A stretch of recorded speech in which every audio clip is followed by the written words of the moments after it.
before we get to the last segment, I'm going to eventually incorporate the make them tell you no segment, but you're going to have to send it to me. I have them, but I don't think I have permission to use those stories that people have already sent me. So if you want your story of overcoming adversity to be talked about, which I would really appreciate because it'll help motivate other people. Like you got a pilot slot because when people told you no or whatever, you succeeded in doing this.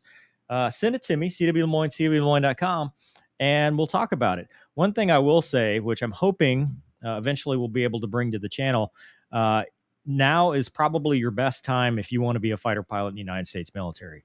There are going to be, and there are opportunities in the reserves and guard. And I'm hopeful that I'm able to help bring that forth and show people that the best kept secret in the military is, the reserves, the guard, and, even the active duty. There are ways that we need to get qualified people in the seats because and we were going to talk about this tonight, we're going to wait for Casmo. There's a pilot shortage, but it's two-pronged, right? There's a plethora of applicants because the applicants know about it, but we want more qualified applicants on one end. But then there's also a retention problem that we're going to talk about separately because there's two different things. You do your first 8 to 10 years, you're happy, woo, and then you want to go do something else because the military can't keep you. That's a whole nother discussion. What I'm talking about now is if you want to be a pilot in the Air Force Reserve, Air Guard to some extent. I don't know about the Navy, but I'm sure they're having the same thing. Yeah. Now there is no better time than now.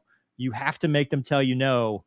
Do not self-eliminate because everything is waiverable almost. If you don't think you can do it, the answer is an automatic no. You have to try. And there are assets available, there are resources. There's a UFT guidebook, which I'm hoping to be able to share, which is already public information. They'll show you the entire process of the reserves. Google it, UFT guidebook. So hoping to have more ability to share that with you and just, help.